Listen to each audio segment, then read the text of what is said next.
Good morning. Welcome to the CTE Data and Reporting Update virtual workshop.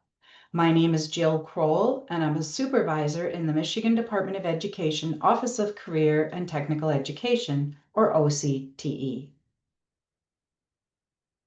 The Office of Career and Technical Education works to achieve the key objectives and targeted outcomes aligned to the goals of Michigan's Top 10 Strategic Education Plan.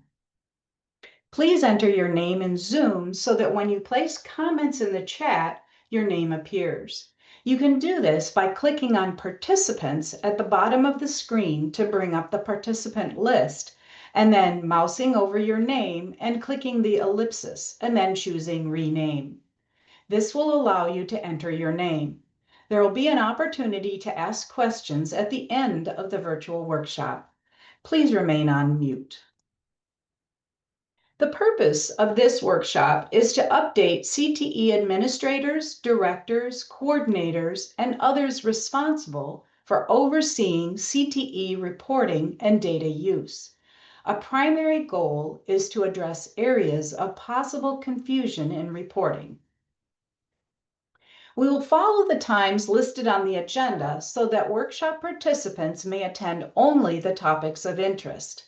Please place all questions in the chat to assist us in recording them for reply. There will be a brief question and answer period at the end of the virtual workshop. Questions submitted in the chat but not answered will be addressed in a written summary after the workshop. If your question has already been entered in the chat, please indicate that you have the same question. This slide shows the topics and times. These are also provided on the workshop agenda sent to all registrants. In the next couple of slides, we'll cover the general reporting timeline for building data entry staff, that is, building reporters, fiscal agents, and CPID administrators. Reporting due dates are found on the Career and Technical Education Information System, or CTEIS, or CTIS website at cteis.com. Upcoming due dates are also highlighted on the announcements section of the CTIS homepage.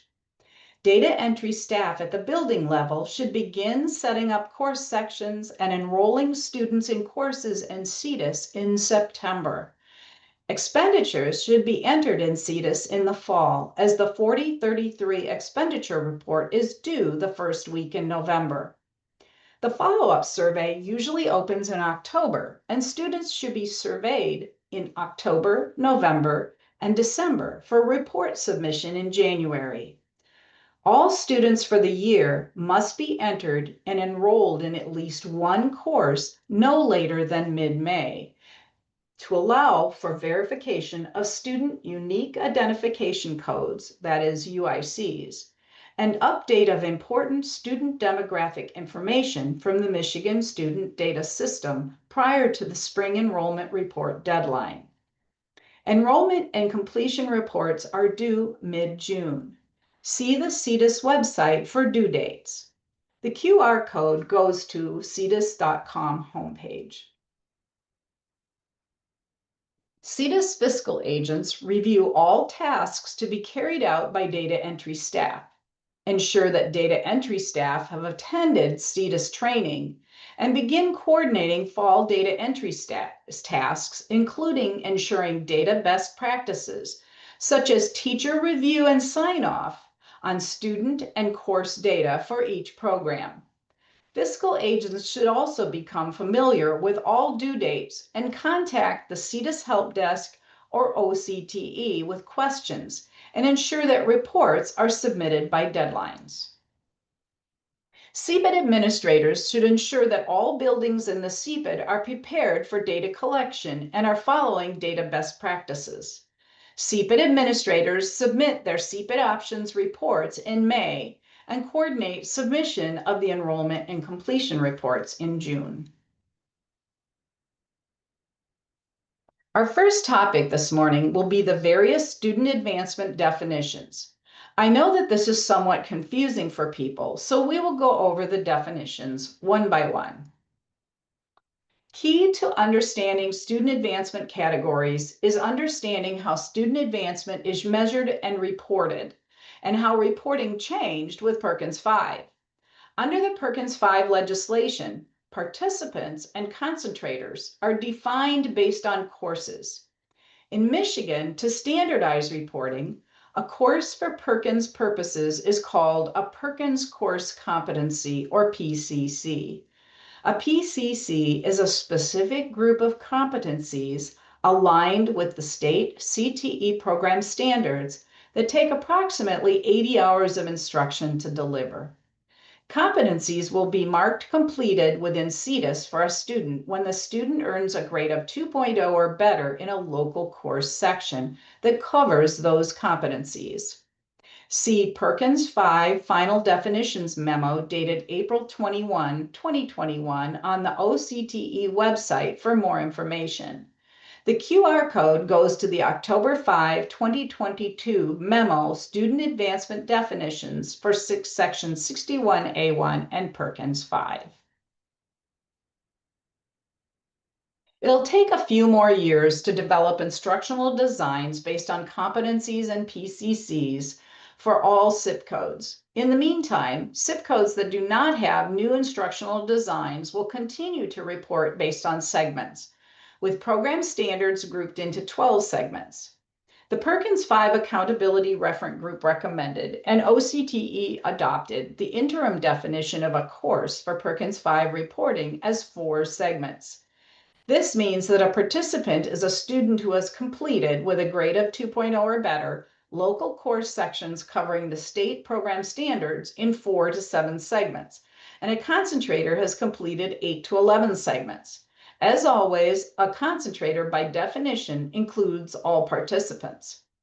A program completer is a student who has successfully completed, with a grade of 2.0 or better, local course sections covering all 12 segments. A local course section is defined at the local building or district level and can vary in length of time. A local course section may cover some or all of the segments or competencies for a course as defined for Perkins 5. Completers are not a reporting category for Perkins 5 and are not used in the Section 61A1 funding formula. Completers are shown on state reports and used for some state purposes. See participant and concentrator memos dated August 17, 2020 on the OCTE website for more information. The QR codes go to these memos. An enrollee is a new student advancement category used only when counting total number of students enrolled in CTE and in the 61A1 funding formula. These are students who were enrolled in a local course section during the school year, but for whom the number of state standards delivered do not meet the Perkins threshold for completing one PCC or Perkins course competency. This includes all students who are enrolled in a local course section in a state-approved CTE program, but either did not attain a grade of 2.0 or better, or the course sections taken covered fewer than 4 segments or less than the competencies for one PCC. The diagram shows that the student has received instruction in some but not all of the required content for a single course as defined in Perkins 5. The QR code goes to Memo 2022-031, Student Advancement Definitions for Section 61A1 and Perkins 5. A participant is a student who has met the minimum reporting threshold for Perkins 5 by completing one PCC or 4 to 7 segments.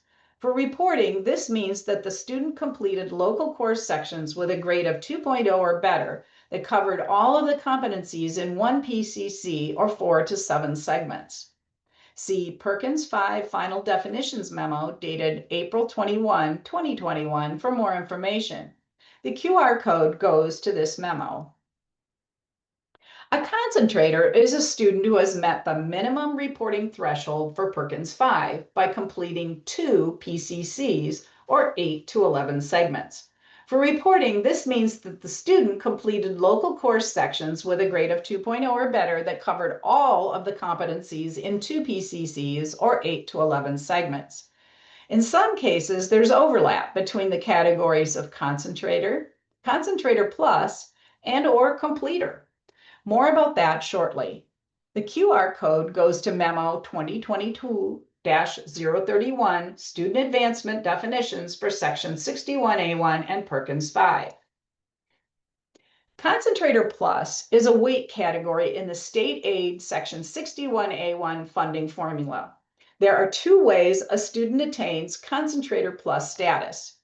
One, the student completes local course sections with a grade of 2.0 or better covering 3 or more PCCs or 12 segments. Or two, the student completes 2 PCCs or at least 8 segments and earns 1 or more state-approved recognized post-secondary credentials reported by the June enrollment report deadline. In some cases, there is overlap between the categories of concentrator, concentrator plus, and or completer. You'll find information on Section 61A1 categories in the Measure of Student Advancement memo dated October 4, 2021. The QR code goes to the memo. A CTE completer is a student who has completed local course sections covering all PCCs or all 12 segments of a state-approved CTE program.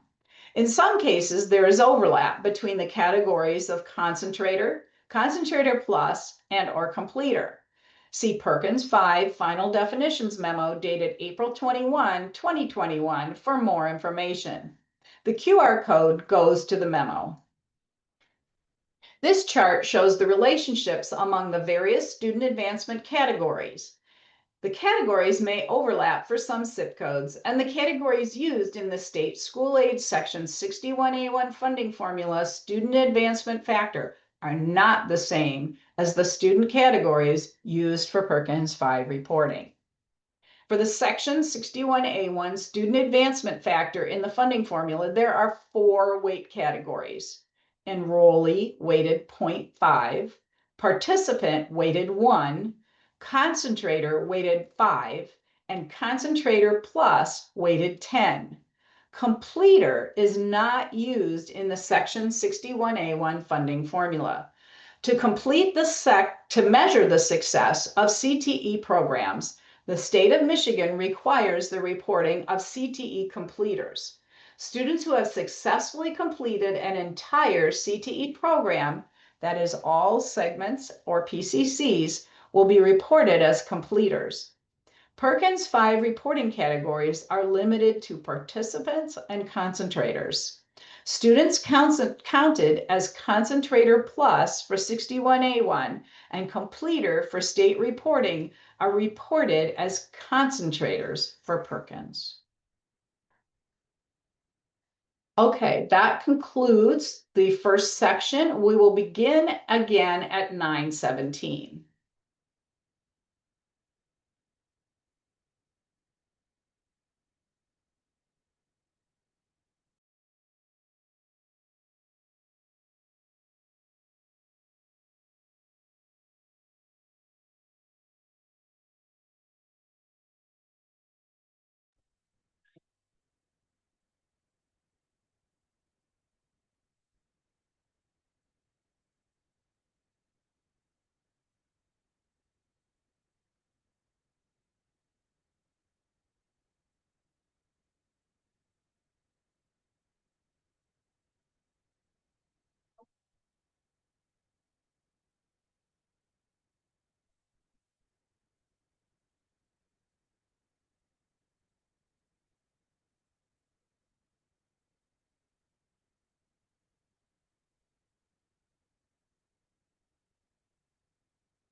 Oh, gosh.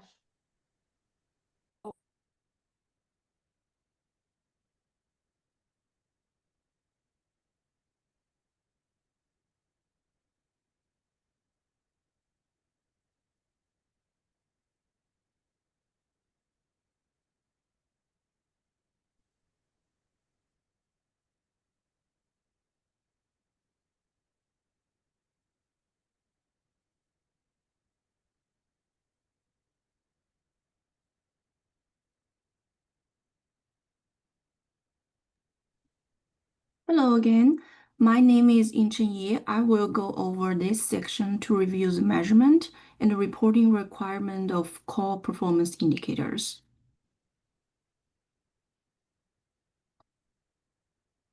There are 7 secondary CPIs. You can find detailed CPI measurement definitions on the MDE website. The QR code goes to the website, and then I will go through each of the CPIs one by one. The first one is 4-year graduation rate. The 1S1 denominator includes all CTE concentrators who were part of the 4-year cohort. The 1S1 numerator is CTE concentrators who graduated during the preceding reporting year. This measure is the same as the Every Student Succeeds Act, the ESSA, 4-year cohort graduation rate measure. The 1S1 indicator is reported 1 year behind because the necessary data becomes available every February, which is after our January submission deadline. For example, the 23-24 1S1 report includes data for the cohort of students who were expected to graduate in 2023. Students in the 2023 cohort were ninth graders in the 2019 and 20 school year. Their on-time expected graduation was 4 years after, which is 2023. Students in this cohort who graduated in 2023 were counted in the 4-year graduation rate. Those who did not graduate in 2023 could be counted as dropouts or off-track continuing. In addition, the EMC early middle college students who graduated in their 5th grade year are also counted if they received the required EMC outcomes.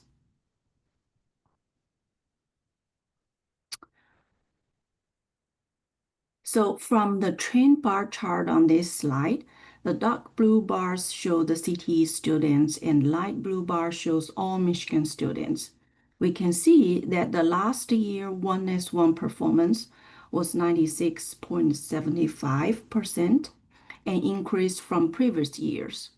And compared to the average graduation rate for all Michigan students, CTE students have a significantly higher graduation rate.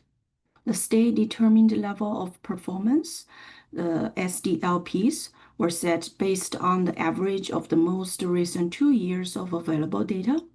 And starting with 2024 and 25, the SDLP for 1S1 for 24-25 was 95.4%.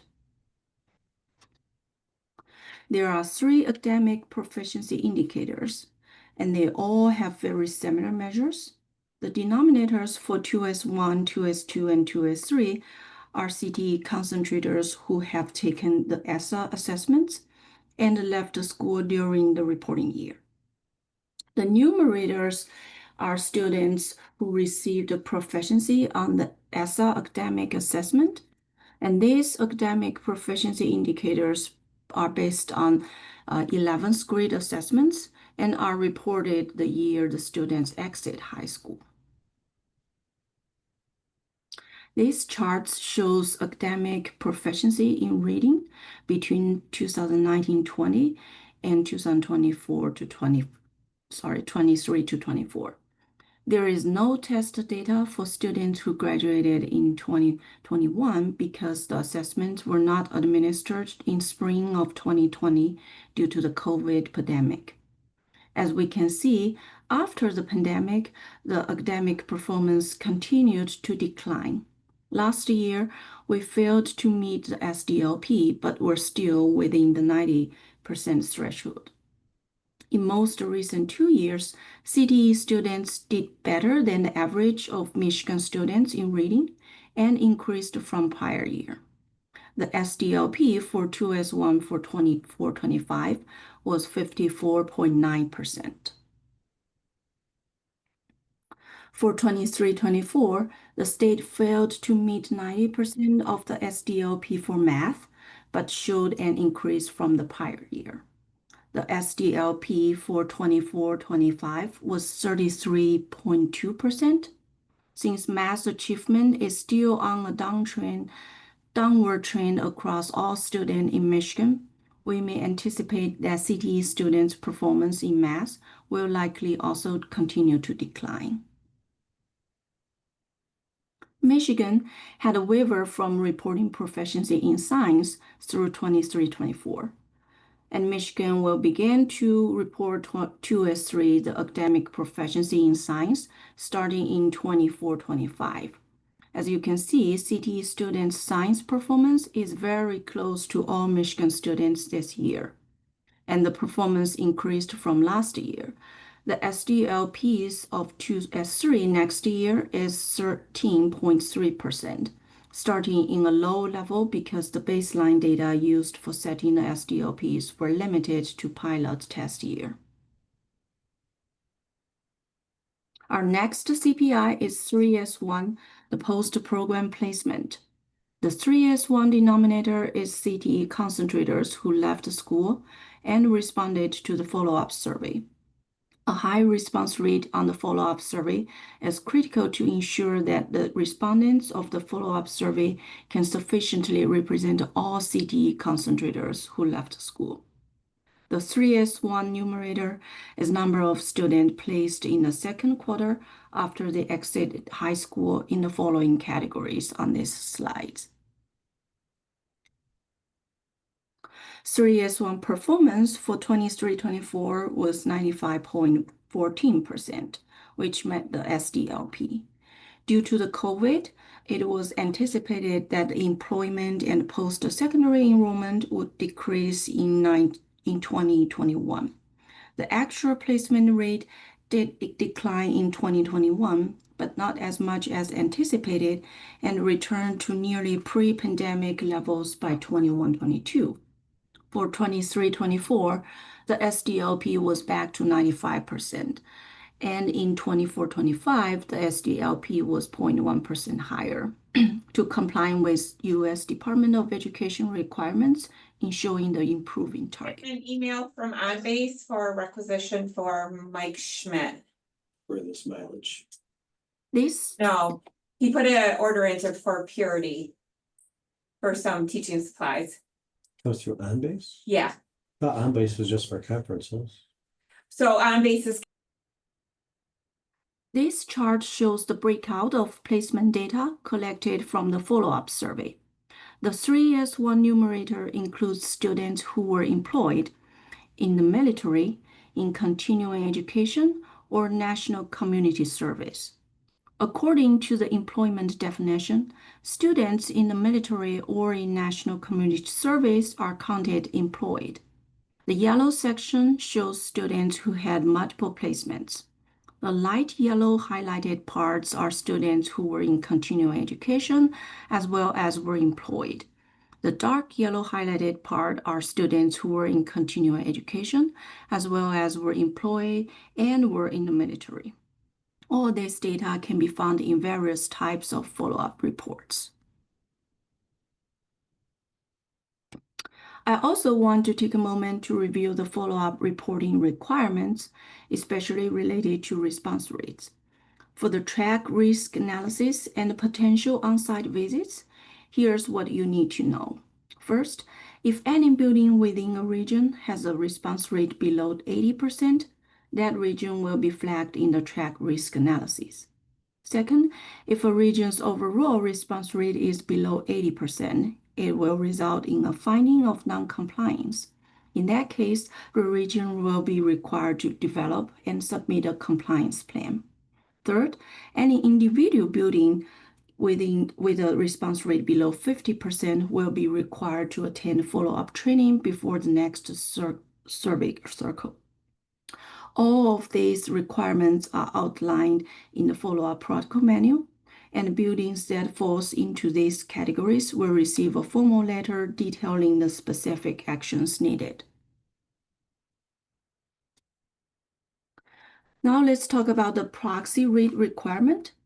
For the purpose of track risk analysis and possible on-site visits, if any building within a region has a proxy rate over 20%, that region will be flagged in the track risk analysis.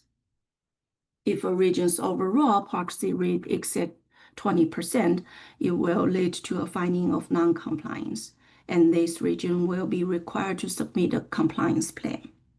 And any individual building with a proxy rate over 20% will be required to attend follow-up training prior to the next service cycle. These requirements are also outlined in the follow-up protocol manual, and notifications will be sent to the affected buildings. CPE directors and CTE EIS users will receive notification that follow-up lists are available from the CTES listserv in October. Once it's available, CTES users can access the lists. Follow-up training will be available by the time the list is available. The training will guide people on how to access the list and how to report the data. The deadline to submit follow-up data is January 15 for CPEs and 1 week later for OCTE. Timely submission is critical, as late submissions are factored into track risk analysis and may negatively impact future data reporting. Late follow-up reports by one or more buildings will result in an increase in track risk score and will result in a track finding for regions reviewed. The 4S1 indicator is non-traditional program concentration, and the 4S1 denominator is CTE concentrators in a CTE program that leads to a non-traditional occupation. You can find the current non-traditional program list on the MDE website. The definition of a CTE program leading to an occupation non-traditional for one gender, or the other is one in which one gender comprises less than 25% of the individuals employed in the occupation or field of work for which the CTE program prepares students. This definition tells which zip codes are non-traditional, not the expectation regarding male or female balance in those zip codes, which, if completely equitable, would be 50-50. The 4S1 numerator is the number of students of the underrepresented gender group in these non-traditional CTE programs. And 4S1 is a timely measure compared to the other CPIs. It focuses on current year CTE concentrators. Because the 4S1 indicator is a gender-associated measure, instead of looking at female versus male students, we need to look at non-traditional programs for females versus non-traditional programs for males. This flow chart shows how. Start with the total CTE concentrators in all non-traditional programs, then break out these non-traditional programs to female non-traditional programs and male non-traditional programs in the 2 boxes below. And in each box, you will see the female and male students in 2 bubbles. We capture green bubbles, which are female students in non-traditional programs for females, and male students in non-traditional programs for males, and count them as the 4S1 numerator. For example, to identify the number of students in the 4S1 numerator in a program non-traditional for males, such as the education general, we would count only the male students shown in the green bubble in the right box. The 23-24 4S1 performance was 28.82%, which exceeded the SDLP. However, the SDLP for 24-25 increased significantly, which is 27.4%. The last CPI is 5S1, the attend recognized post-secondary credential. The 5S1 denominator is the number of CTE concentrators who graduated from high school during the preceding reporting year. The 5S1 numerator is the number of students in the denominator who attend a recognized post-secondary credential. Industry recognized credential and states or federal recognized license are collected from CTEs. Certificate of completion of an apprenticeship are obtained from the Department of Labor and Economic Opportunities through CEPI. Post-secondary awards are obtained from CEPI. Students need to earn only one state-approved credential to count in the 5S1 numerator for all approved credentials. And students are reported once when they graduate from high school. This indicator is reported 1 year behind because the graduation and post-secondary awards data from CEPI is not available until February. For example, for 23-24 year, we reported the CTE concentrators who graduated in 2023 and earned a credential prior to the end of August of 2023. People often wonder why the 5S1 numerator is less than expected. This flowchart may help you to understand it better. Prior to 2023, there were a total of over 111,000 students who earned a credential, but only nearly 23,000 students graduated from high school during that year. Among those students, more than 19,000 of them achieved concentrator status. According to the denominator definition, we will focus on these 19,369 students who achieved concentrator status and graduated in 2023 and attained a credential prior to the end of August of 2023. Of these 19,369 students, 6,684 of them earned an approved credential.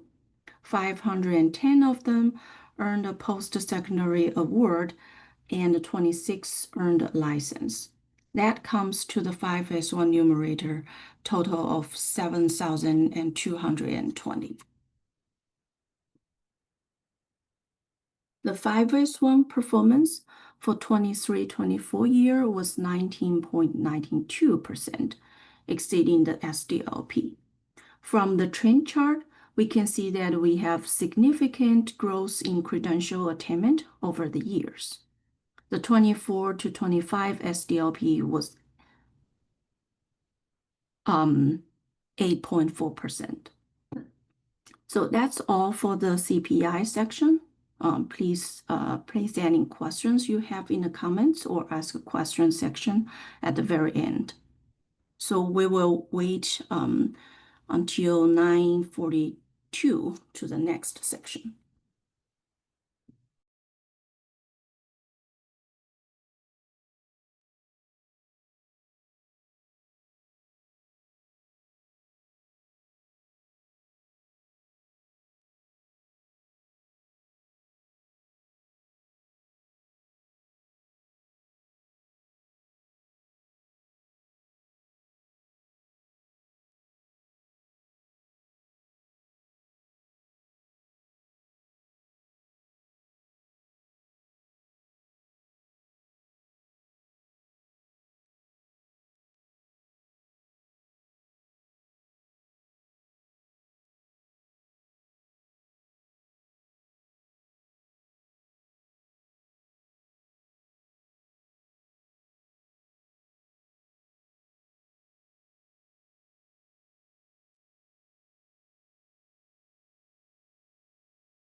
right, and our next section is on credential reporting and what's new. My name is Candace Vinson, and I will be kicking off this section. I will be joined by Dr. Inchini and Dr. Doug Weisner.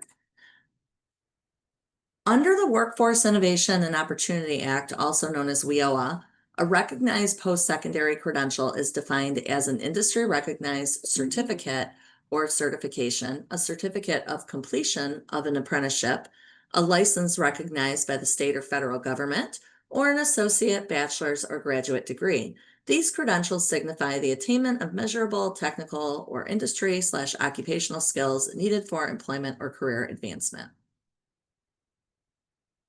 To access the database of current state-approved industry-recognized credentials, simply go to the NDE OCTE website, click on CTE Instructional Resources under the CTE Educator Quick Links, and then on the CTE Credential button as seen on the screen here. Once you are in the credential database, you can search by zip code or program name, location by CPID, district, or building, or by keyword. There are also additional resources on this page, such as links to the Michigan Transfer Network to see college credit for credentials, MDE's post-secondary credit agreement page, and several other links dedicated towards how to report credentials and supplemental credentials. It is important to report all credentials students earn in CTES, even though only one state-approved credential is required to count in the 5S1 numerator for CPI data. This data is used for several other research-based purposes within the department, and accurate information is important to capture the full scope of this work. You will find the credential and competency or PCC implementation timeline by zip code on MDE website. For example, the competencies and credentials are required to be reported for agriculture programs starting in 24-25. For graphic and printing technology and communication programs, you can still report courses by segments until 2026. Courses by segments under Perkins 4 with approved credentials will still count for 5S1. Good morning.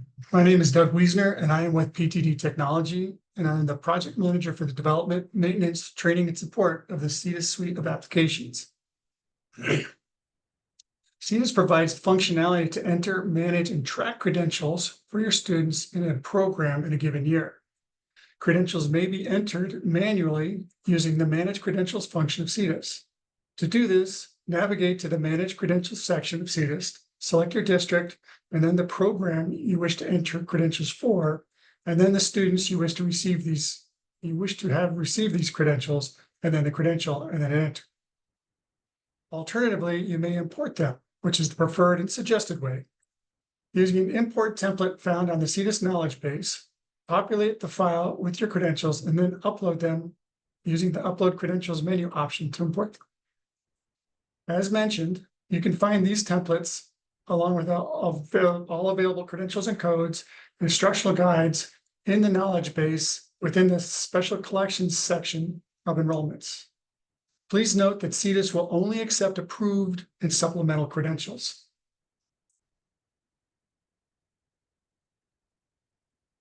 We have several reports and exports that are available to review your entered credentials. Within the Manage Credentials section of CTES, you can export all the credentials received within a district within the past 4 years.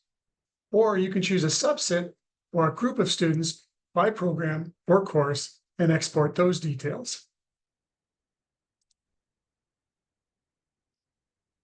We have several reports for reviewing your credentials. The first can be found within the CTES application in the Building Reports section. The Michigan School CTE Program Credentials Report can be run for a selected building and will display the number of credentials within a program, identified by its PSN for that building.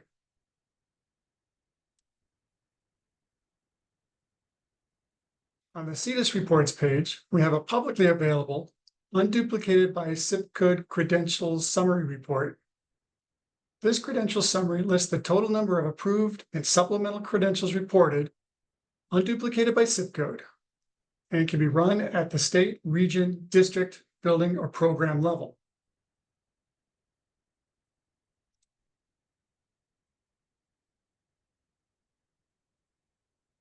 We have bundled credential entering and reporting training within our enrollment training offerings.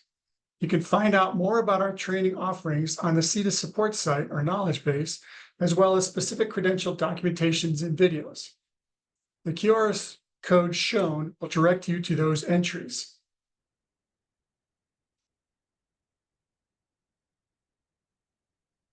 We're also happy to announce that we have some new credential reports in regards to student advancement. These are the Funding Advancement Summary Report and the Student Program Advancement Assessment.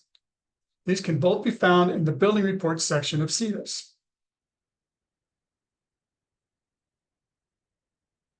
The Funding Advancement Summary will tabulate a real-time tally of estimated Concentrator Plus concentrators, participants, and enrollees for a program in a building.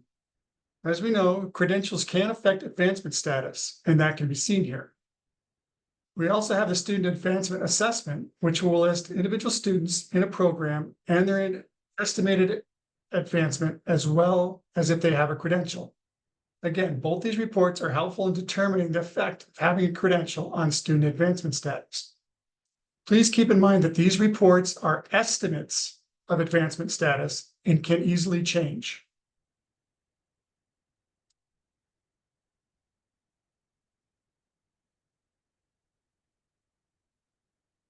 We also have a couple new dashboards in the works that should be available very soon. First, we have the credential attainment dashboard. This dashboard will allow you to select a CBORD or a region and a school year and see what credentials have been attained.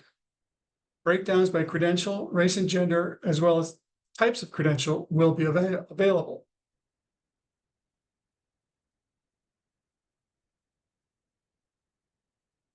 Another dashboard that we're working on is the Opportunity Gap dashboard. Again, you'll be able to select a CBORD or a region and see both the enrollment breakdown by race and gender, as well as some special populations, as well as detailed heat maps showing opportunity gaps for various subpopulations.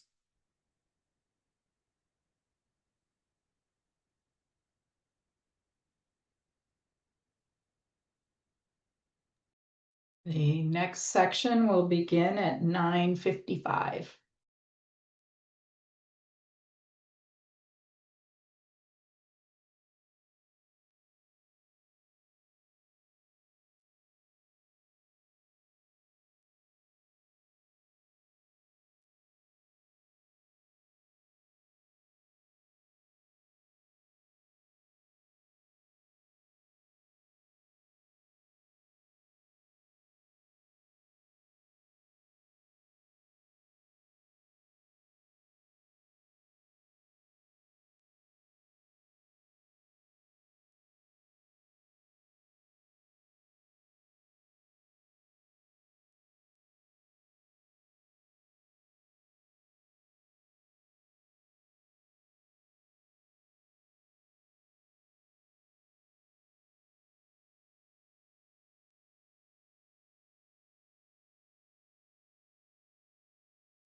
Good morning. If you just joined us, my name is Jill Kroll, and I'm a supervisor in the Office of Career and Technical Education, and I will be walking through the data used for Perkins 5. Core Performance Indicator data supports the development of regional improvement plans and is used to address needs surfaced during the comprehensive local needs assessment process. The region plans and writes activities contained within the annual Perkins application. Data use in the Perkins 5 should address any disparities in performance, particularly relative to the attainment of the state-determined level of performance for given core performance indicators. When the region does not attain at least 90% of the performance level, the region is required to write a regional improvement plan, including regional activities within the annual grant application to improve performance levels. The activities are written to improve outcomes. They identify the actions which will take place to improve performance levels. Data sources used within the Comprehensive Local Needs Assessment, or CLNA, are from various sources as indicated. Keep in mind, additional local program data may be related to special projects and shared by OCTE as part of a larger continuous improvement process. For example, state project data such as Opportunity Gap or CTE Deserts can also be used locally as a data source informing activities. The CLNA is both a document and a process. Its key questions include: what needs to be addressed in order to improve? What is preventing greatness? What else could support outstanding career and technical education programs in this region? Once those needs are identified, regions can define actions, create a budget, and plan for implementation, monitoring, and evaluation of those activities. Are they improving program outcomes? Why monitor and evaluate? Aside from being an excellent practice, it is required under something called the Code of Federal Regulations, or CFR for short, governing all federal awards. The state is the recipient under Perkins legislation, and the regions are subrecipients. We receive Perkins funding with the expectation that it is being used to, quoting the legislation, develop more fully the academic knowledge and technical and employability skills of secondary education students and post-secondary education students who elect to enroll in career and technical education programs and programs of study. Monitoring, evaluation, and reporting are data-based actions and require planning ahead of implementing the activity. A typical cycle begins with the CLNA and examination of data, moves to using those results to write activities and create a budget. There is also more data that comes from the implementation and monitoring of activities and the evaluation of the activities. This then adds depth to the needs assessment as the cycle begins again. Regions define the data which will be used to monitor, as it is activity dependent. A key question that needs to be asked when selecting monitoring data is: what is one of the first changes you think you'll see, and how can you measure that? Additionally, do you have a baseline for something? Do you have a target in the short term to indicate something changed that was part of your plan to change? Many times, a review of the qualities of the strategy being implemented provides potential monitoring data sources. For example, let's think about support, which is a typical Perkins activity written into many applications. What is the support currently? What does research say support should include? A region may need to take an inventory of the support being provided and compare to effective models, such as high-impact tutoring. Is that in-class tutoring, or is it homework or problem help, which gets students by with that day's math, but just does not necessarily fill gaps or create connections? Is it more filling gaps support, like specific skill-targeted activities? Is it something else entirely? What is the region's definition of support? If it cannot be defined, it likely cannot be measured, even imperfectly measured, which means monitoring will prove very difficult. The MDE linked on the Perkins Math Resources page offers a tutoring guide with some best practices. How many of those practices are part of your model? How many could be? Would that be a change to measure? Would some be interim outcomes? So the link goes to accelerated learning targeting support with tutoring. After you compare your model to research, what is your baseline and what should change first for whom? How can that be quantified and monitored over time? What do you hope to change in a year, in 2 years, in 3 years? Eventually, the long-term outcome should be to be at or above the core performance indicator state-determined level of performance. But what are the small indicators that show you are on track to see that change? When monitoring and evaluating plans, when writing monitoring and evaluation plans, i.e. writing the interim outcomes into a Perkins-funded activity, it's important to distinguish an output from an outcome. Both are quantifiable, but only one is a change measure. It is that change measure you're trying to capture, rather than 100% attend. How many implement after attendance? What is the change that attendance should be leading towards? Implementation can be a change measure from not at all prior to attendance to some identifiable amount after. But attendance itself does not produce change. Receiving a service does not produce a change. What is the change or a successful attainment result?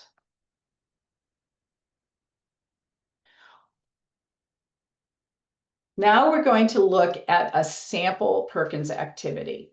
What is clear regarding this sample?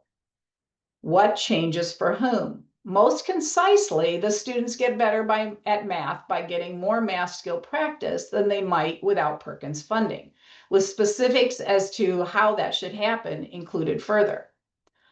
What are the qualities of the strategy or activity that research identifies? Unclear from the response, but the qualities of this activity are clear. So ideally, they reflect thought ahead of time as to what research identified. Qualities of the activity include a pretest, the creation of math activities, that this happens with a para at least 2 hours a week, that there will be monitoring assessments every 8 weeks and meetings every 2 weeks to adjust skills and activities. There will also be an end-of-year test. Those quantifiable items are more outputs than outcomes. Which of those qualities should change from the current state?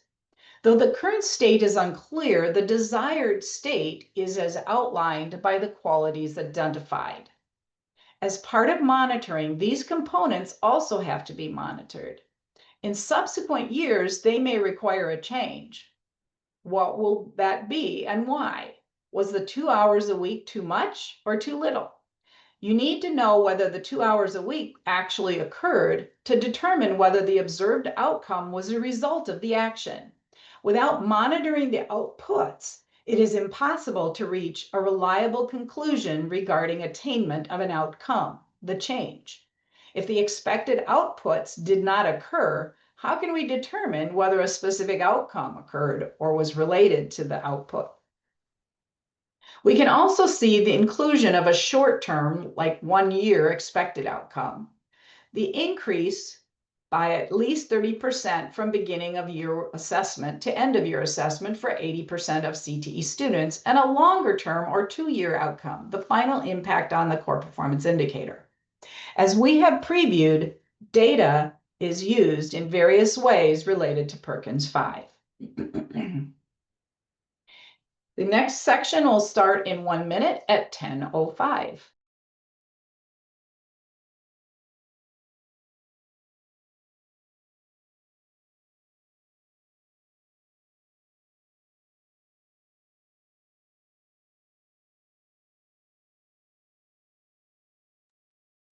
Hello, this is Candace Vincent again, and I will be beginning this section on work-based learning reporting before turning things over to Dr. Doug Weissner. There are no major changes to work-based learning for this upcoming school year. That being said, it is always a good idea for administrators, work-based learning coordinators, and teachers to continuously review the resources available on the OCTE website for work-based learning. Links and QR codes are available to take you directly to that guidance. Our website contains resources that are great to use with employers. There is also a work-based learning toolkit, which features samples of training plans and agreements, as well as resources for teachers to determine which category a work-based learning experience falls into for reporting. Please note that coding for reporting in CTES is different from the work-based learning reporting in the SIP self-review, which follows a template format. The template can be found in the section on our website for the SIP self-review. The teacher should use the following guidance when determining how to categorize and record each student's work-based learning activity. The CTE teacher determines which category the work-based learning experience fits and will use that category code circled in black on the right to code the activity. Because some activities are repeated over multiple days or multiple times, the teacher should use the recording guideline chart to determine how often to record an experience that is a multi-day event.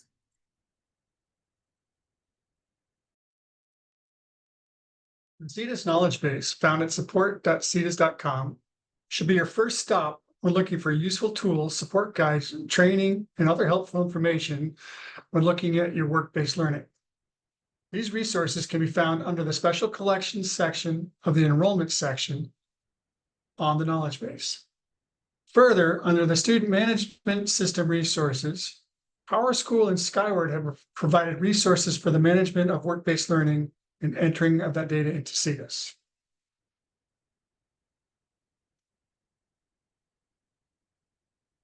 Within CTES, work-based learning is reported on by program that can be entered either by program or by course. Using the Manage Work-Based Learning section to manually enter your work-based learning events for a student. Use the Manage Work-Based Learning section to manually enter your work-based learning events for students. It is similar to the Manage Credentials section. You select the district you're in, the program you're interested in, the students who participated, and the work-based learning events you'd like to have them receive. You can use the work-based learning import section to import work-based learning events, also by program. Alternatively, you can use the Manage Enrollments features of CTES to manually enter work-based learning events as part of your course offerings. You can also use your enrollment imports to import work-based learning events for students enrolled in relevant courses. We always encourage you to import your work-based learning data for speed and accuracy, but whatever you choose, consistency is important. Furthermore, all data should be checked for accuracy by an instructor or work-based learning coordinator.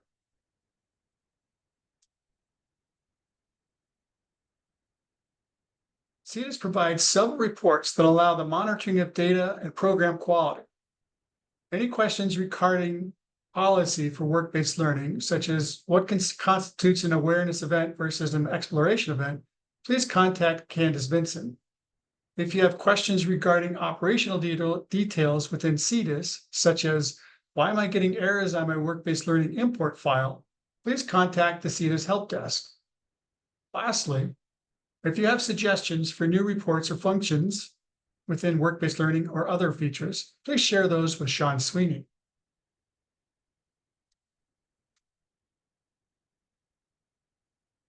CTES has several reports for viewing your work-based learning.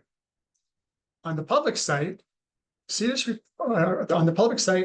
reports found at reports.ctes.com. You can find the work-based learning summary report.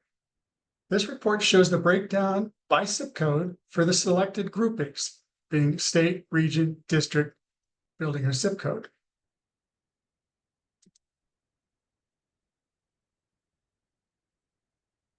We also have inside the CTES application, the work-based learning summary by PSN report.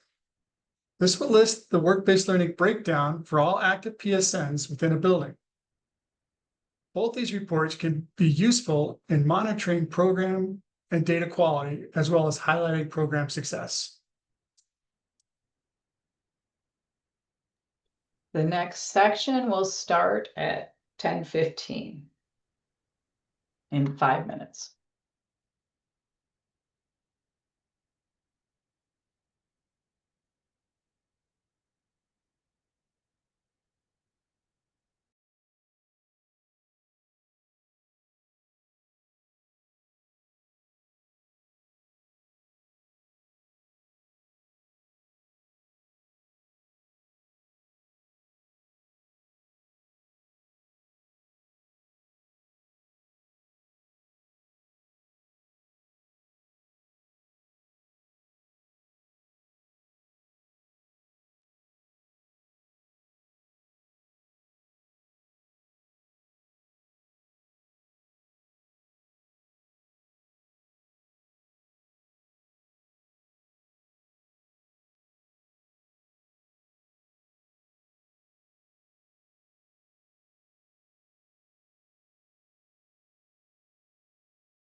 Good morning, everyone. My name is Sean Sweeney. I have been with the education field for the last 36 years. I recently joined the Office of Career Tech last October. Today, I will be talking about the State Aid 61A1 formula calculations, report, and potential issues. So the 61A1 funds is to reimburse districts for the added cost of the CTE courses compared to non-CTE courses. Added costs are costs over and above the cost of non-CTE course. The non-CTE course is determined to be 1/8 of the state median foundation allowance. In most cases, districts are expected to support CTE instruction with foundation allowance funds, just like other courses. Please keep in mind that 61A1 funds cannot be carried over because if a district did not expend the funds, they cannot show that they had added costs. In the current example, the total 61A1 funding available for distribution by formula is $38,899,800 minus $800,000 for reimbursed administrators under the 61A2. Distribution by formula are split 60-40. 60% of the funds are distributed based on the state added cost rank list. 40% of the funds are distributed based on local priorities. Career Education Planning District or CPID administrators indicate which programs they wish to fund with the CPID 40% funds each year to the CPID option report. The CPID option report is due in the beginning of June of each year. Is also based on the cost of each program determined by the median expenditure report for each zip code, the number of students enrolled, and the student advancement. Each portion of the 40% funds are determined by the CPID concentrators compared to all concentrators in the state.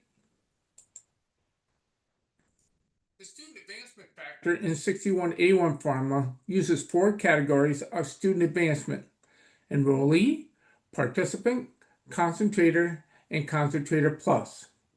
The enrollee is weighted at 0.5, and this includes all the students enrolled at a CTE program during the school year, regardless of the grade received in their local course section.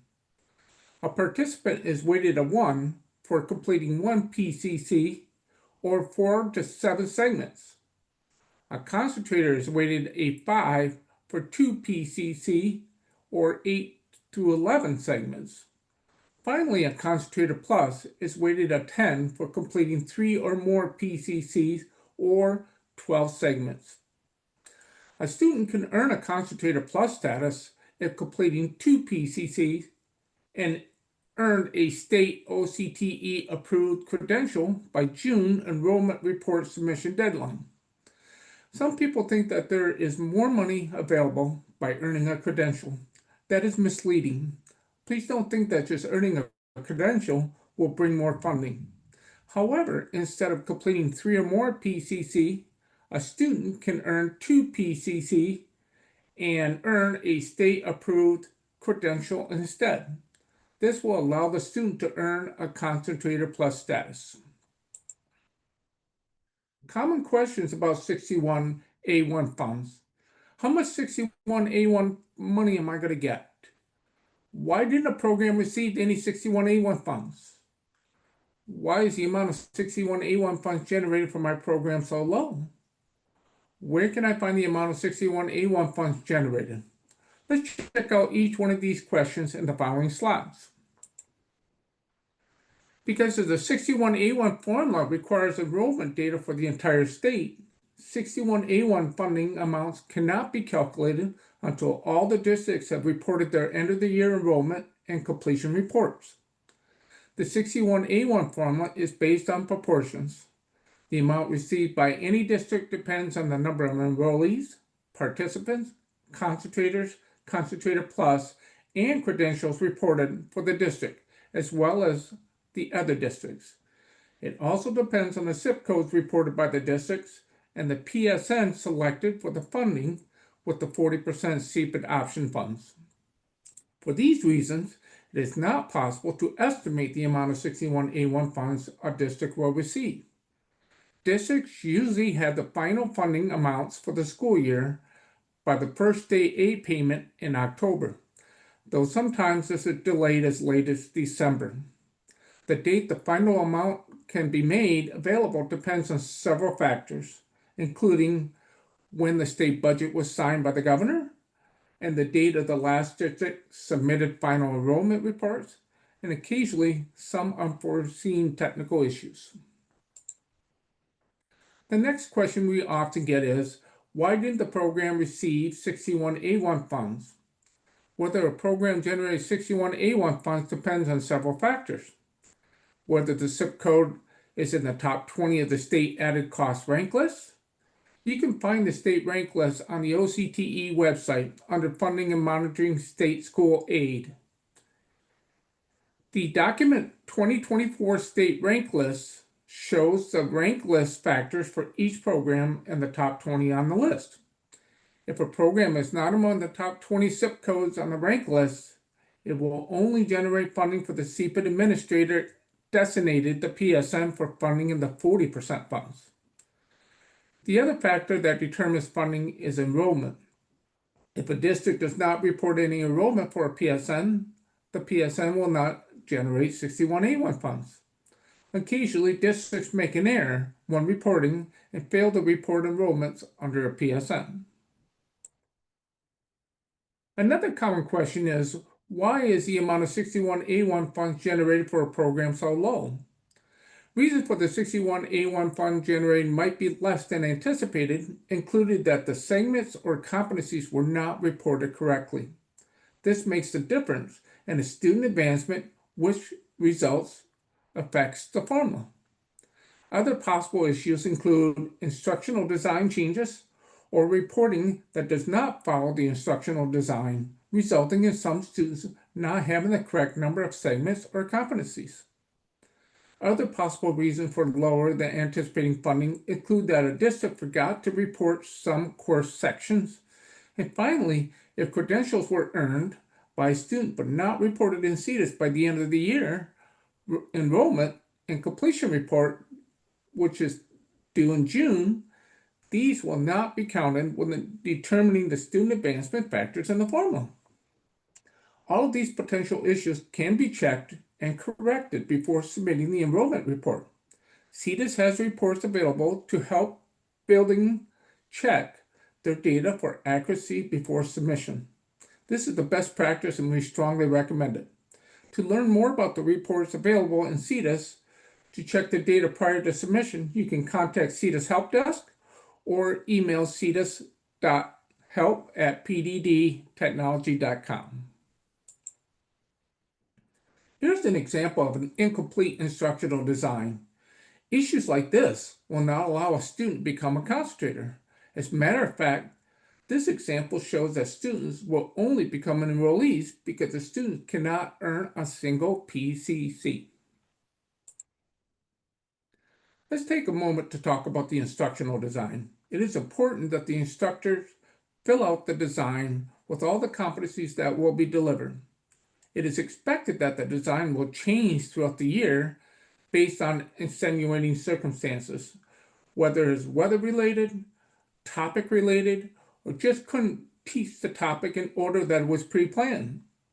Therefore, it's important that the way the instructional design wound up becoming should be what's in the CTES program. It is strongly encouraged that the administration to print out the CTES entered information for instructors to confirm the plan was followed as entered.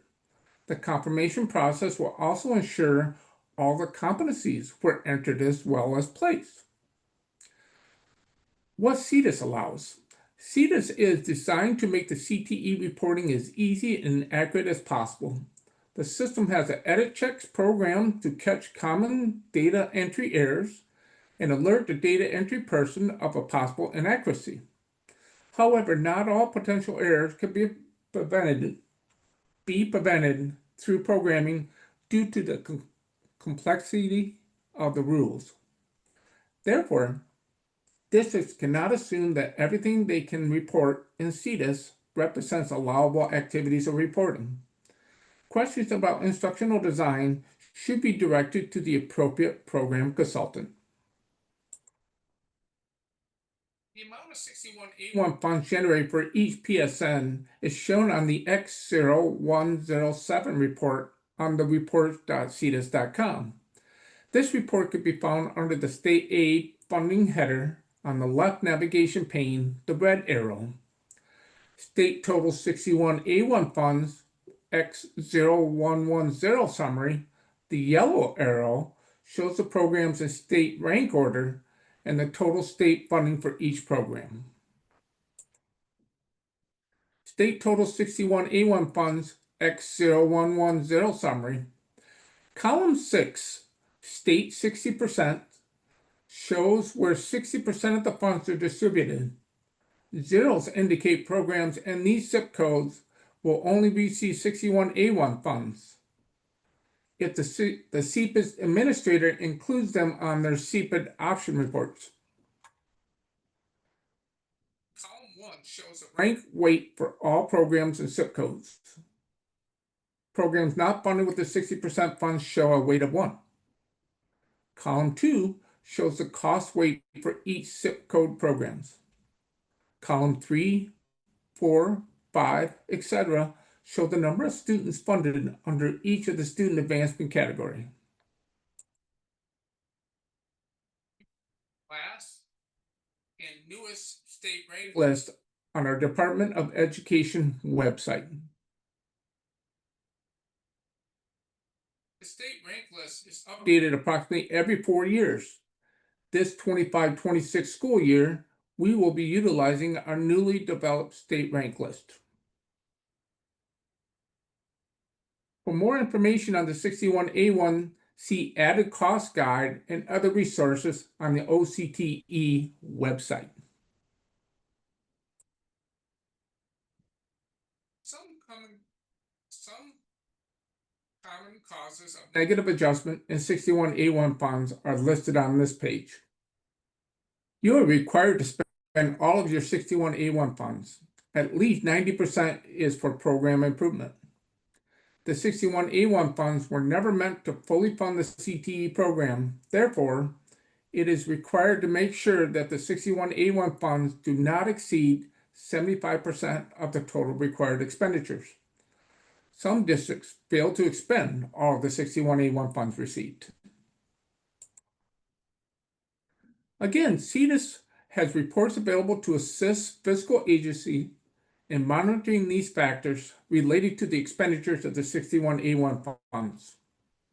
If CETUS generates warnings during the completion of the 61A1 expenditure report, it is important to attend to these warnings and determine the cause to avoid negative adjustments if possible. 3 areas of concern. Number 1, didn't spend 100% or more of total required expenditure. Number 2, didn't spend all the 61A1 funds received. Some districts have the tendency to allocate more expenses within the 61A1 funds, and that will show up in red in that case. You cannot spend what you did not receive. Therefore, you can only expend 100% of the 61A1 funds. And number 3, didn't spend at least 90% of the funds on program improvement items. As you can see, the red text turned to green once the criteria has been met. The individual district spent well over the minimum required expenditures, spent at least 90% on program improvements, and spent all of the 61A1 funds as well.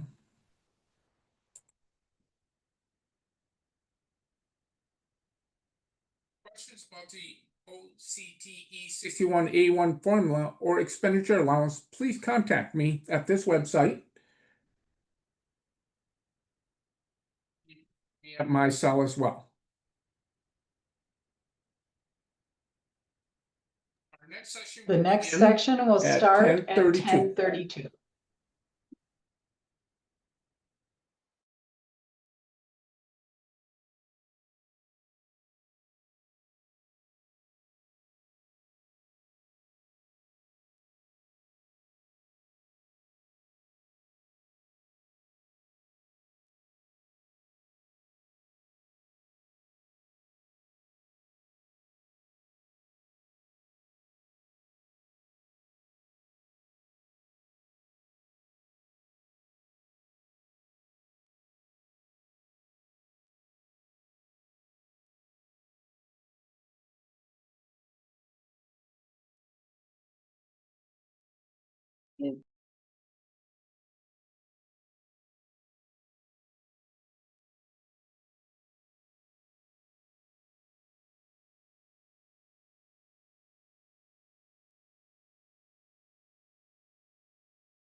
This is In Chen again. I'll go over the calculation and reports for State Aid Section 61B and 61D.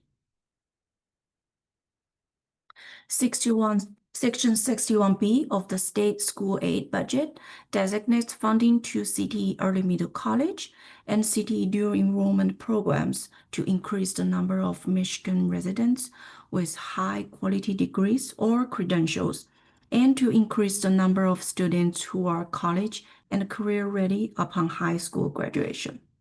This formula grant goes to intermediate school districts within each of the 53 CPIDs who report enrollments in a CTE Early Middle College or CTE Dual Enrollment state-approved CTE programs. A quick note for EMC funding. It's important to distinguish between the general EMC funding and the specific incentive funding for CTE students. Not all EMC programs are eligible. Only those participating in CTE pathways in state-approved CTE programs are eligible to generate Section 61B funding. The total 61B funding in 24-25 was about $8 million. Up to $500,000 goes to EMC planning grants, which are application-based. The rest of the funds are distributed by a formula calculated by PSM. The funding generated by each eligible CTE EMC or CTE Dual Enrollment program is a product of 50% of the CTE costs per pupil times the pupil enrollment in the eligible CTE EMC or CTE Dual Enrollment in the immediately preceding school year.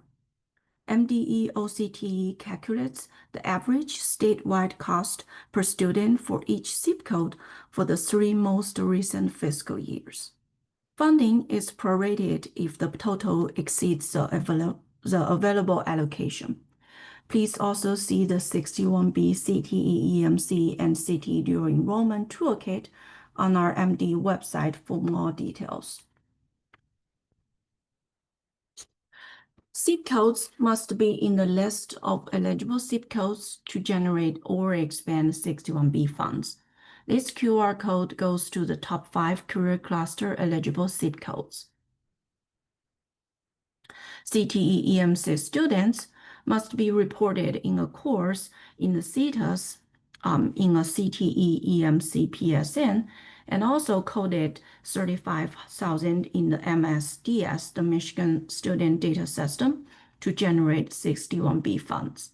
Students reported in a regular CTE PSN in a course identified in CETAS as a course type that provides dual enrollment or concurrent enrollment college credit on on a college transcript in a zip code also generate Section 61B funds. Please note the college credits must be placed on the student's college transcript in the year in which the student earned them. 61B funding is calculated based on prior year enrollment data, which allocations determined in November following the year the funds are received.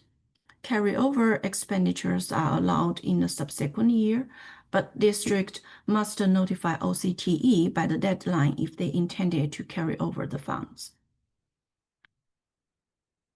You can find the 60B funding report X0207 on the CTE's public report website under State Aid Funding Navigator.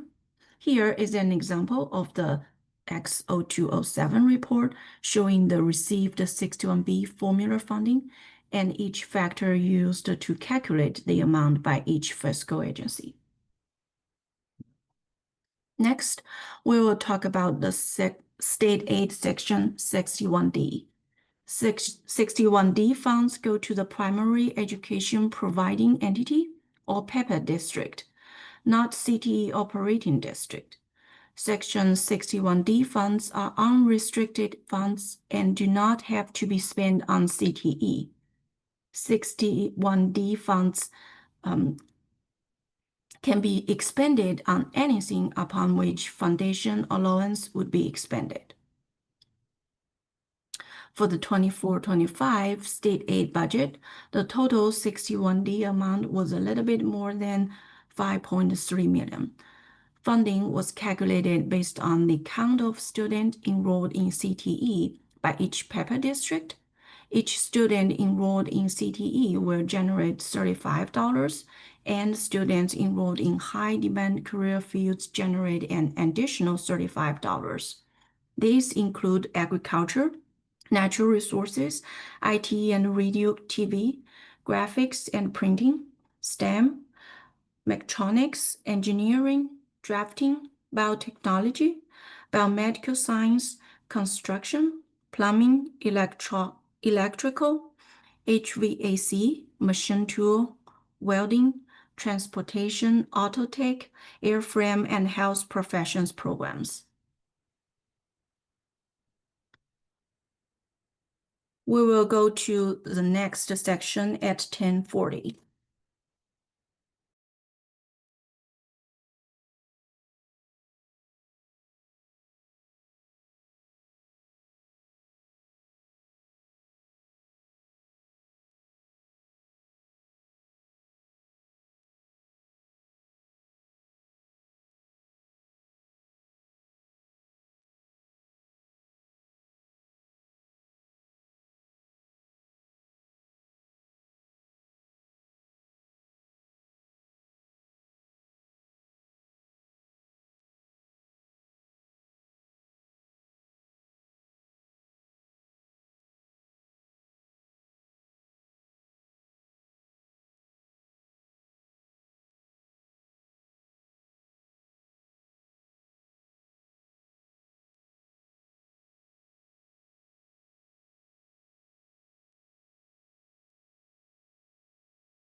In this section, I and Dr. Doug Wisner will talk about available reports.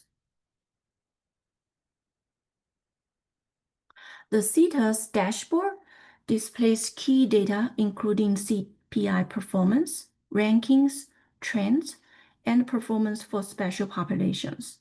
It also includes enrollment reports, which include X0503, X0506, and enrollment trends and maps to show enrollment data across regions. An upgraded CTES dashboard is coming soon with more content and improved data visualization and easier navigation to support and help inform planning and continuous improvement. The Perkins 5 ranking section of the dashboard lets you compare CPI performance by region, CPED, or by zip code across regions. You can also break down performance by special population groups, making it easier to identify gaps and target support where it's needed most. There are 3 follow-up reports. The X0610 reports shows key placement data, like total placement, related placement, employment, and continuing education. The X01011 report provides a crosstab of CTE concentrators' employment and continuing education status. The T1608 report includes all detailed responses collected from the follow-up surveys. These reports help track student outcomes after program completion and support continuous improvement. Confidential follow-up reports are available in CTES through My Login. The source for publicly available reports dealing with Michigan CTE programs is the CTES report page, as we referred to several times in this presentation. This can be found at reports.ctes.com. Here you will find a variety of reports dealing with several CTES outputs, including state aid funding, Perkins performance evaluation, CTE enrollments and breakdowns, CTE follow-up surveys, program information, and work-based learning and credential reports. These are public reports and available to all users.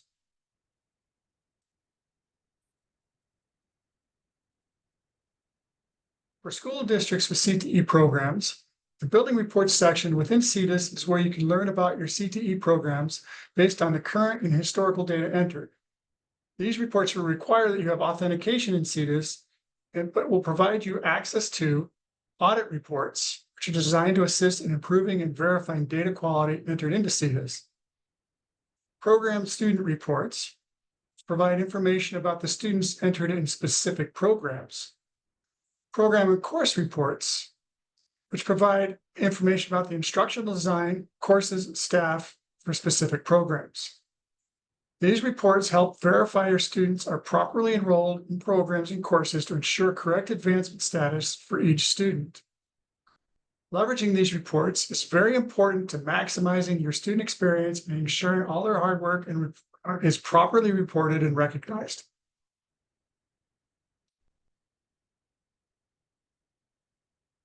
As discussed earlier, one of the ultimate goals of the CTES system is to produce the required federal reporting, otherwise known as the Core Performance Indicators, or CPIs. CTES provides several ways to review CPI data at the state, regional, and local level. These include the CTES application itself within the reports section under year-end reports, the public reports site, CTES reports, and the CTES dashboards. The links for each is shown here. Each of these reports will allow the user to view not only the geographical breakdowns, but breakdowns by cluster and SIP programs. For in-depth breakdowns, the dashboard allows for quick and thorough breakdown of the data on many facets, including race and gender and special populations.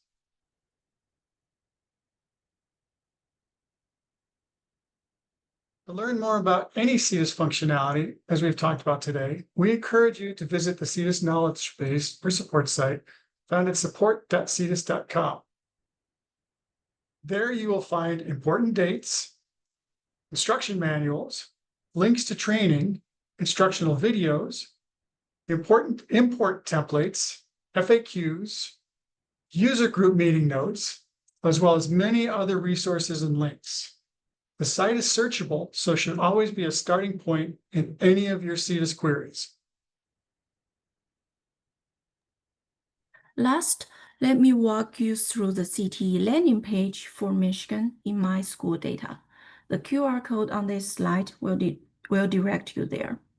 This page provides a centralized hub of data and resources related to CTE programs across the state. You can find it under K-12 from the My School Data homepage. There are 6 reports available here. The first one is Award After Post-Secondary CTE Completion. This report shows how many students completed a post-secondary CTE program and then went on to earn additional certificates or degrees. And the second one is CTE programs offered. This interactive map helps users to locate CTE programs by region or by specific program type. The third one is high school CTE status by educational attainment. This report breaks down the highest education level achieved by high school students who participated in a CTE program. The fourth one is high school CTE status of post-secondary completers. This one focuses on students who completed a CTE credential after high school and whether they had participated in high school CTE. The fourth one is post-secondary CTE awards by high school CTE status. This helps track how many students who earned a post-secondary award had participated in high school CTE. The last report is median annual wage by education attainment and high school CTE status. This report presents wage and employment outcomes 1 year after completion education, comparing CTE and non-CTE students. Each of these reports can be accessed by clicking the View Report links. Altogether, this page serves as a valuable tool for understanding the impact and reach of CTE in Michigan. Next section will start in 1 minute at 10:48.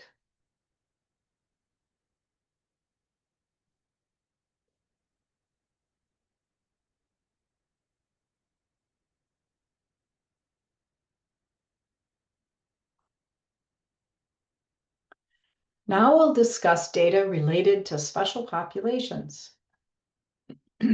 There are 10 special populations that states and local CTE programs are required to identify when reporting CTE participation. These special populations are specified in Perkins or the Every Student Succeeds Act legislation and will not change over the duration of the legislation. Identifying special population students helps to ensure equitable access to CTE programming and opportunities by allowing state and local educators to assess the extent to which CTE programs are providing high-quality CTE for all students.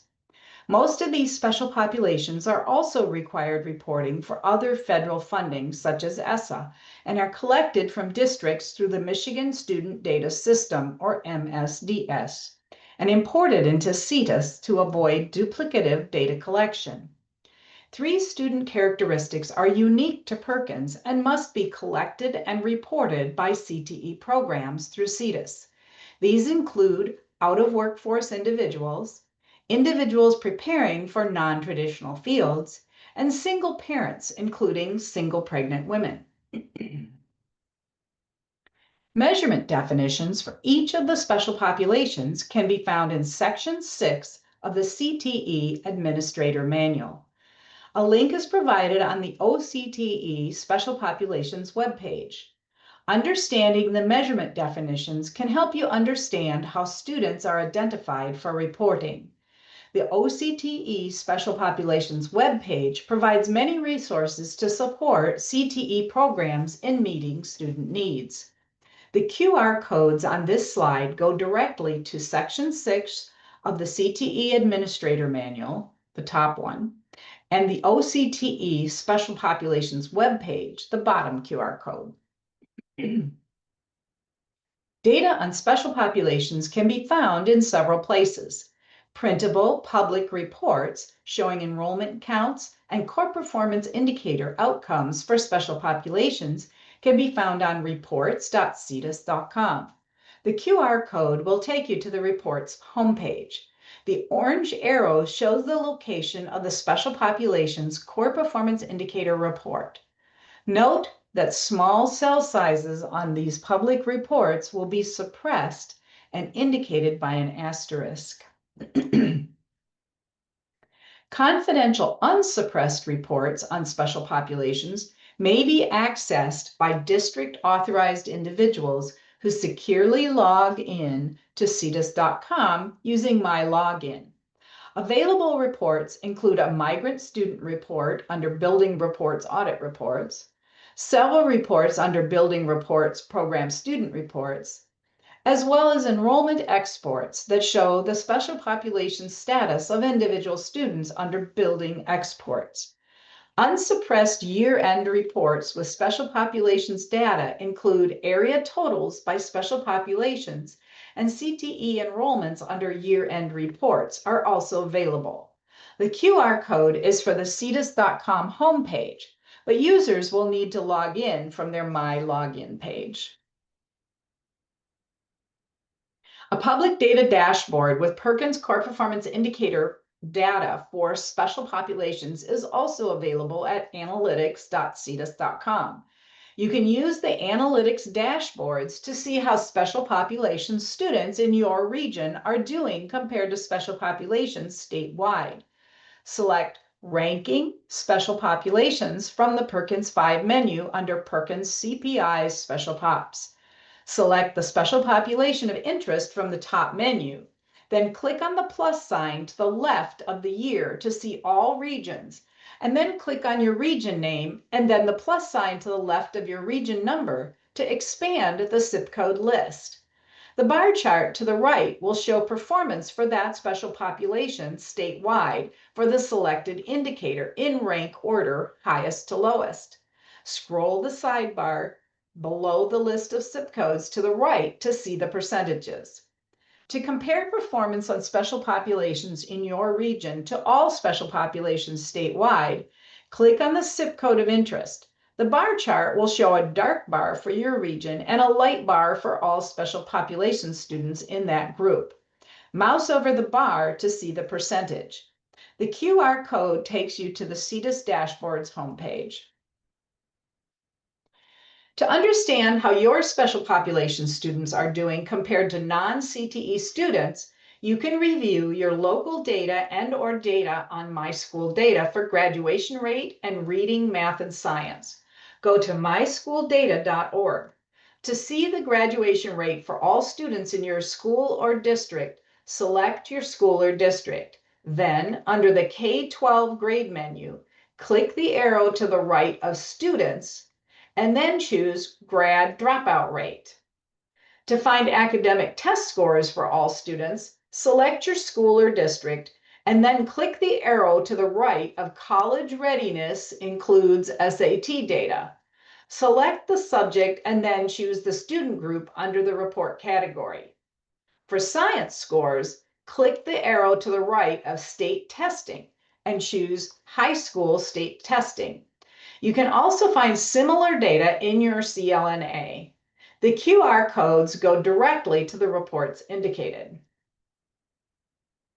The Opportunity Gap Dashboard is a good place to start looking at programs where there are opportunity gaps for special populations in your area. The dashboard shows the gap in CTE enrollment to all students in a category. For instance, in the example shown, all special populations except students with disabilities are overrepresented in Army JROTC, indicated by blue cells. This means that the percentage of special populations in CTE is greater than the percentage in the general student population. In contrast, all but one special population is underrepresented in biomedical sciences, indicated by orange cells.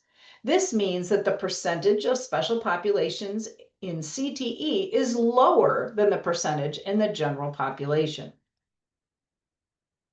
Information on accommodations and support strategies for special population students, including credential testing, can be found on the Special Population Strategies downloadable spreadsheet on the OCTE Special Populations webpage under Instructional Resources.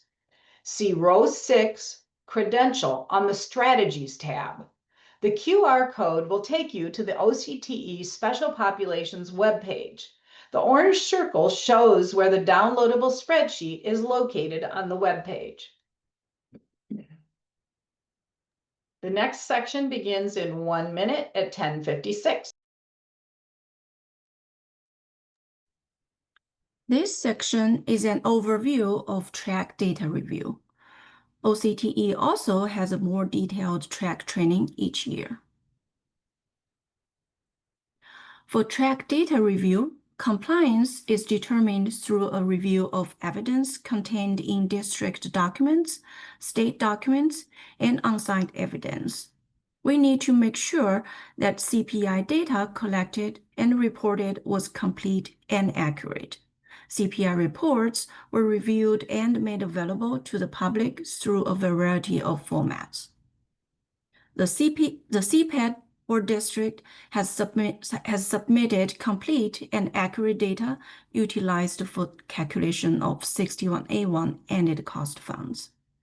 And OCTE establishes performance goals pertaining to CTE program-related placement, and districts analyze program placement data to evaluate the effectiveness of CTE programs. We also want to make sure district collects, stores, and reports CTE student-level data in a manner that maintains student privacy in compliance with all state and federal laws, including FERPA. Last, all non-compliance findings from the previous training monitoring review have been successfully resolved. You can find the track data review checklist on our MDE website to see each of the data review items and requirements for documentation. The QR code on this slide will lead you there. We will begin our question and answer period in about 3 minutes at 11 o'clock. We will respond to questions in the chat. Some questions may require additional background research, and we will put written answers in the published Q&A. And you will find the evaluation link in the chat for all of the sessions. Let's see. Okay. And I will put the sketchy QR code in a moment here. So I'm going to switch to the QR code, and then I'll bring up our contact information again.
Okay, I am going to go through the questions in the order they were submitted. As I indicated, some questions we may need to respond in writing, and those will come out along with the ones that we answer here in a written question and answer that will be posted to the OCTE website.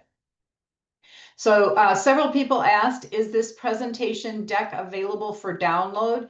Yes, the slides will be available after the virtual workshop, as well as the recording and the Q&A.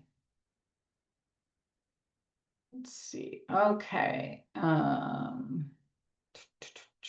Scrolling through the questions. Okay. It says, how are buildings required to attend a follow-up training due to low performance notified? Inchin, could you address that? Yes. So the notification letter includes the buildings which have low performance will be sent to CPED directors in May, like right after the whole cycle of the follow-up survey. And PTD will also contact them in September or October prior to the coming year's follow-up training.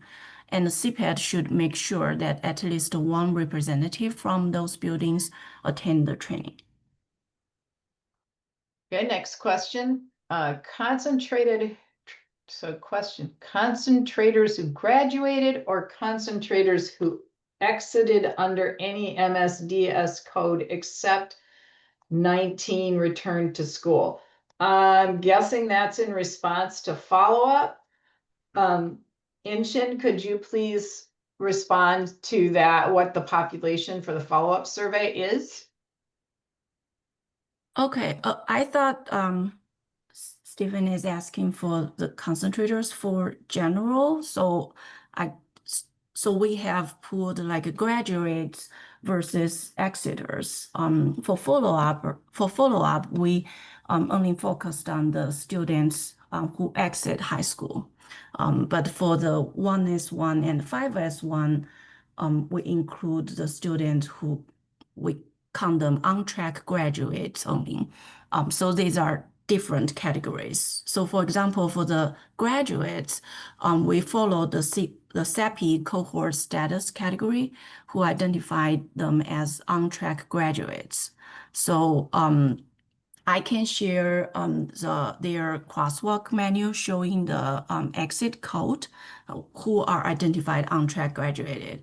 And for the exiters, we include like a broader exit codes who left school or graduate, like not graduate, just to complete the school without graduation requirements. So 19 is on track continuing, so which is not counted as either exiters or graduate. So I can provide like a written response to this question letter. All right. Will the CPID be notified of any buildings that are required to take that follow-up training? And the answer was yes. And let's see. If a student is a concentrator as a junior in high school and earns a credential, he or she will not be counted in the 5S1 in the numerator. Is that correct? And Inchin, you answered in the chat, but could you answer again? Yes.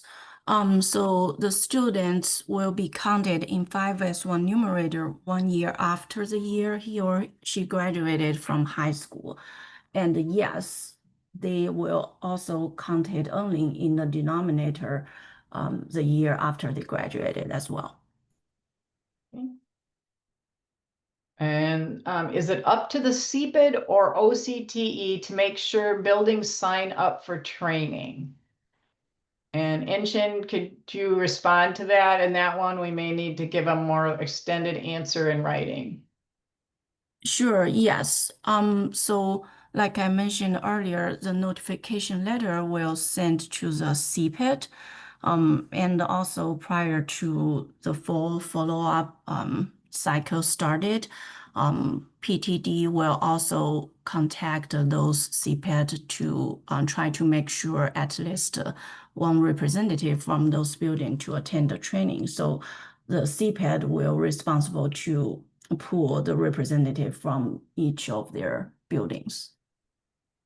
And for more information on the responsibilities of CTE administrators and CPID administrators, administrators should look at the CTE administrator manual, which describes all of the responsibilities of CTE administrators. Can we get a breakdown of the year for the data set being pulled for each core performance indicator? And Inchin, is that something that we'll put in the written answers? Yes, we can do that.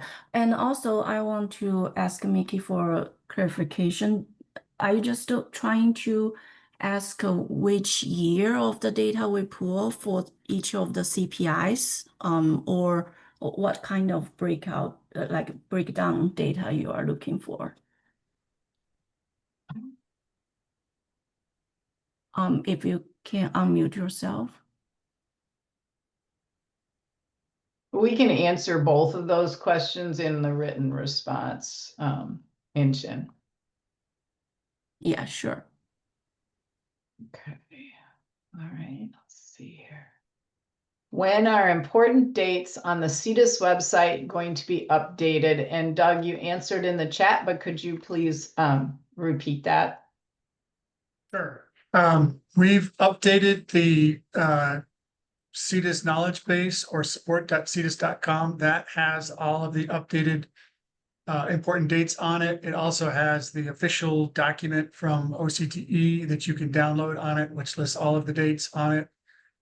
So that's currently available. As far as the front page of the CETUS application, we are currently running through all the updates necessary to get it ready for the school year, and that should be coming out shortly. So you'll see those dates updated in the next week or two, hopefully sooner, as we get the whole application prepared for release on September 1st. As a side note, September 1st is the day we are opening up for data entry for the 25-26 school year. Okay, next question. Will the new dashboards allow us to export the data? Could you respond to that, Doug? Yeah, the dashboards have limited export ability. And seeing as how most of these are, visualizations, graphs and stuff. So it really depends on what it is that you're trying to export. So, maybe some more detail, if you want to send me a request specifically of the data you're trying to export, we can determine whether that data is exportable in the limited functionality that the dashboard has. There's also some new features that come out recently that may give us more functionality, but again, knowing exactly what it is that you're trying to do would be helpful. So if you could put in a request for the ability to export data from specific parts of the data dashboards, we can address it that way. So Doug, people can make requests about desired functionality through Sean Sweeney or through the CETUS help desk, but ideally through Sean, correct? Correct. Okay. Next question, is identifying students preparing for non-traditional fields a new requirement? So to clarify, non-traditional students are identified automatically in CTEIS based on the zip code the student is enrolled in and the student's sex reported in CETUS. So districts don't have to identify the students. The system automatically does that when the student's sex is reported and in a particular zip code. However, that's determined in CETUS. It's not a more generic special population category that would be found in the Michigan student data system. Dashboards have limited export functionality. Okay, so let's see. S1. Okay, I'm not sure about this next question, not just follow-up, also CPIs. That was a reply to the dashboards. What Okay. dashboards he was interested in getting data from. Okay. Could we put the QR code for the sketchies back up? Yes, we can do that. And with that, if there are no other questions, we will go ahead and conclude the virtual workshop in a few minutes, just to see if anyone else has questions. You can also email questions to me at the email address on the previous slide, which I'll flip back to. Thank you, everyone, for your attention. We hope this was helpful. We encourage you, please complete the evaluation survey link so that we can improve the virtual workshop in the future. Thank you.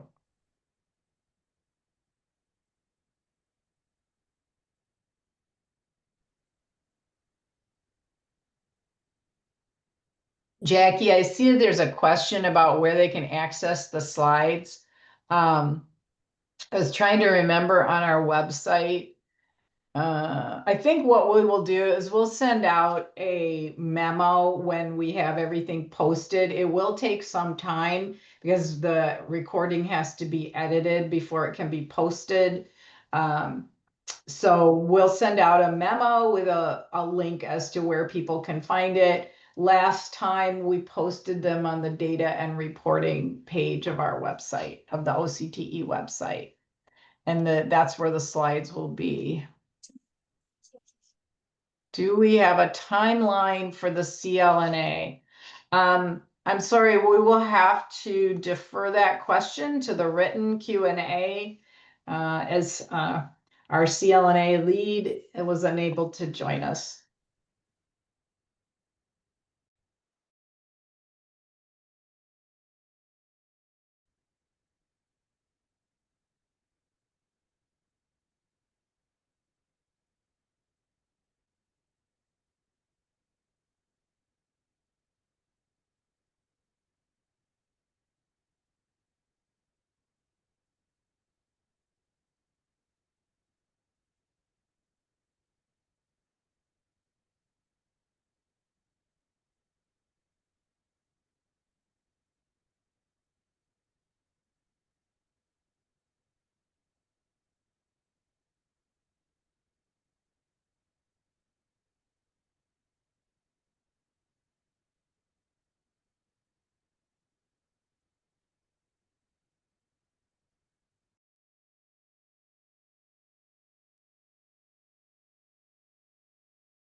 Okay, it looks like we have no more questions. So with that, we can stop recording and we will end the virtual workshop. Thank you very much.